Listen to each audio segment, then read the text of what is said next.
Hi, good afternoon, and very good afternoon. I know I am off from the screen for a very long time. Actually, I went to home country um, for 3 weeks and I wasn't able to do any videos at all. So, apologies for that. And I'll try to keep uploading the um, videos from today onwards. But today's video is not about photography. It's very sensitive and topic actually. It's about world population. Today, world just hit 8 billion people. 8 billion. Today morning. And I was just looking at the stats. It took only 11 years from 7 billion to 8 billion. Before that, it took 12 years from 6 billion to 7 billion.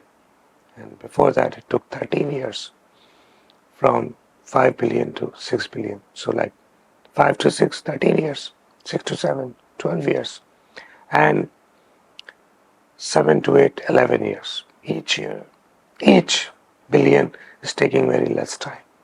But the next prediction is the 9 billion will take around 15 years. It's not about the count, it's about what we are leaving as a legacy or what we are leaving for the future generation, which will be our kids. That's what I'm concerned. And that is a very serious and sensitive topic that we all have to think about. What I see in future, the biggest threat will be food. We are not enough generating food for everybody. And lacking of food will be the global crisis in future. COVID was a purposely, I believe it's a purposely planned uh, scenario to reduce the cycle of human population, the way it was growing.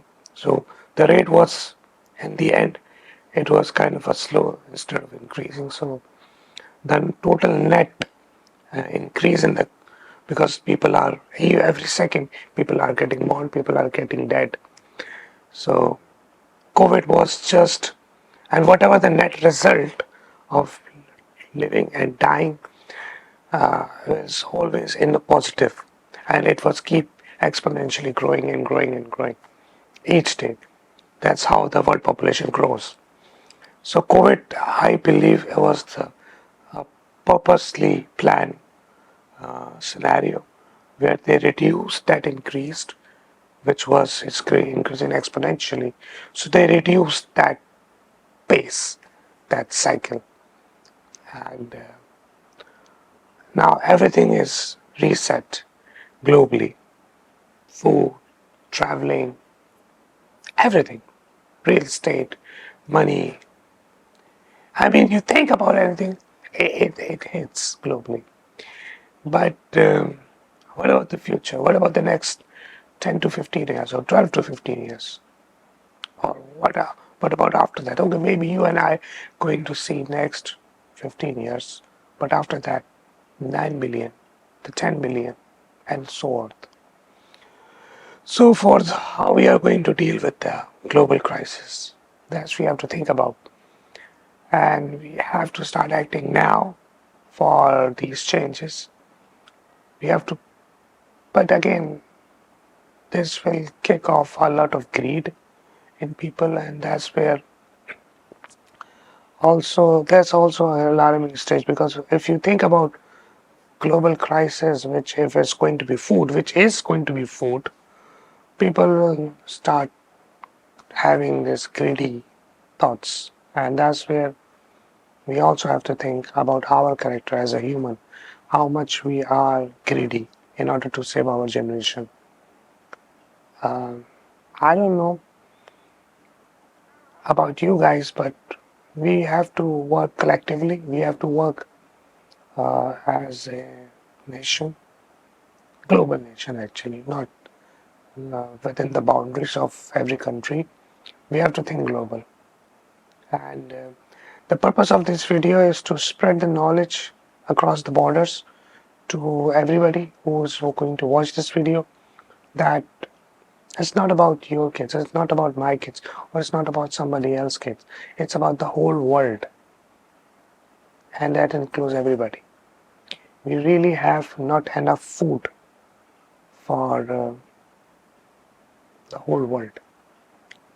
And I was in my home country a week ago, and 2 weeks back, 3 weeks back, I was having a dinner in a very fancy restaurant. It was a weekend. I was invited by a very good friend of mine. She took me to a restaurant for a breakfast or brunch, whatever you call it. It was brunch, I believe. So I was just sitting there, and it was a weekend, and I was watching people spending thousands and thousands of rupees just for having a breakfast. And that gave me goosebumps at the same time because I was also there.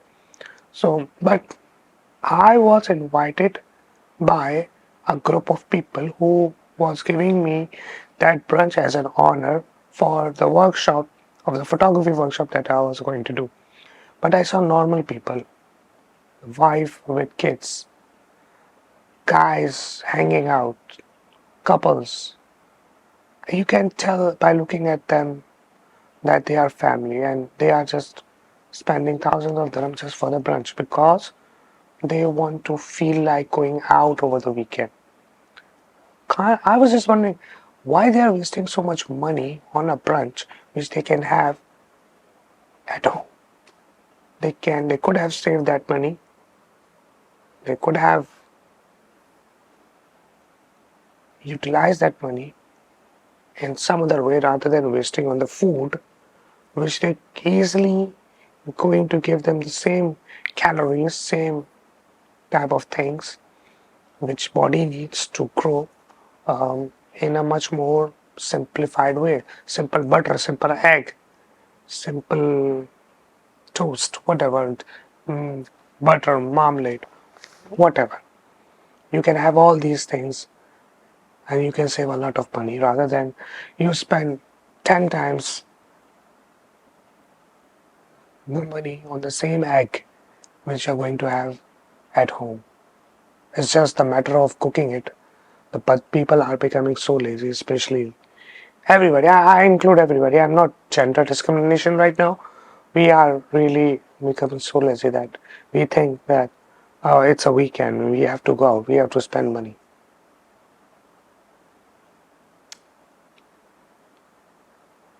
I include myself in that kind of scenario, but at least I think about it, and I start preparing myself to only spend money where deemed necessary, and people are not thinking; they are just spending money. And when you are going to spend money, you need more money, and which kicks your greed, which really kicks in your greed. And I'm just really, I got a text message from one of the guy, and he was feeling depressed. He asked me, "Hello, how are you, Babar bhai?" I said, "I'm okay."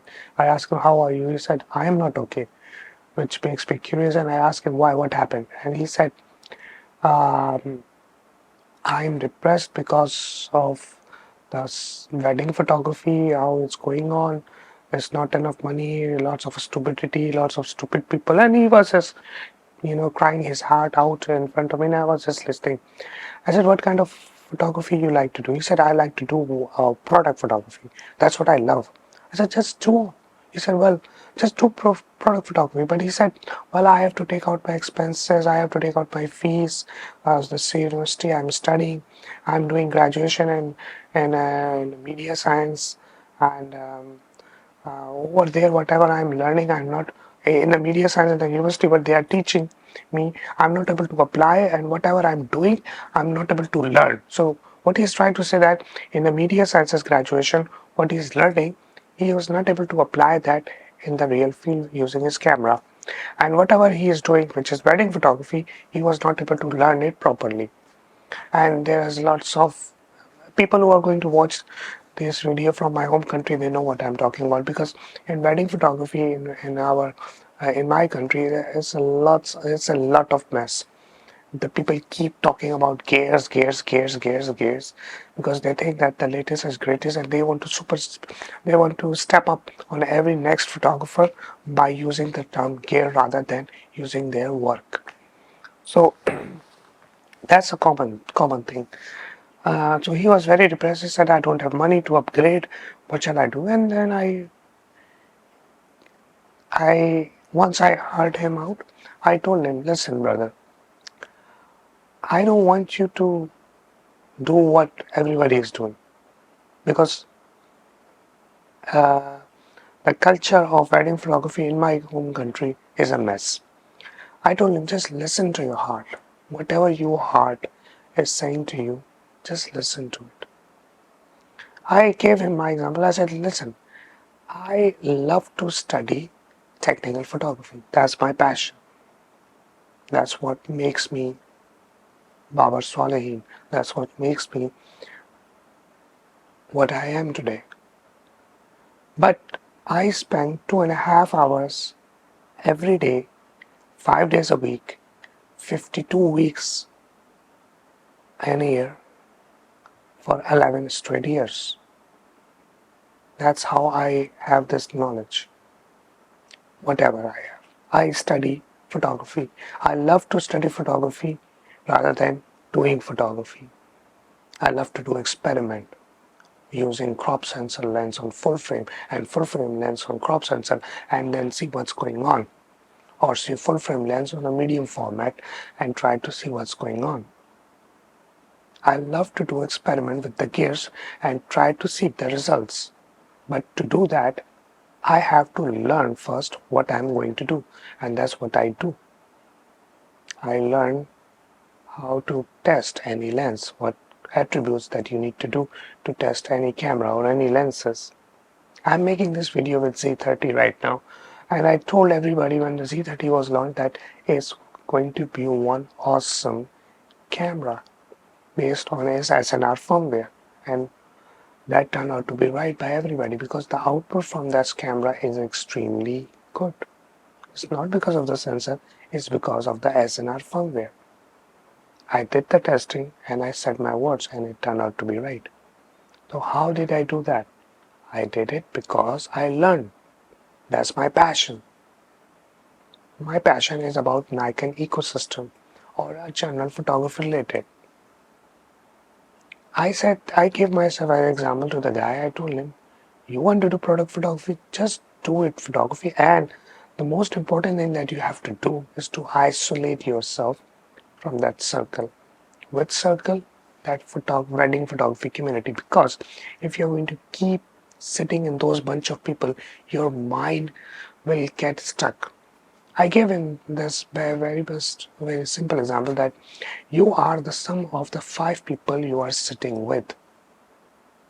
Anybody who is going to see you, what you are talking, or how you are reacting, basically can easily predict by just looking at the 5 people you are hanging out with. So first of all, you have to take out yourself from that circle, okay? Focus on what you love to do and just keep doing it without expecting return from somebody. And trust me, one day you will become the top top product photographer. I gave him Carl Taylor, the UK British photographer, world famous for product photography. I gave him local Pakistani named Minaj Ahmed Bhai. I gave him his example. Go and watch his work. After giving him this therapy, and he was so much satisfied, and he was saying, thanks to me. Everybody is suffering from some kind of dilemma. Everybody is suffering from some kind of depression. And this depression is going to keep increasing. That's where we have to help each other.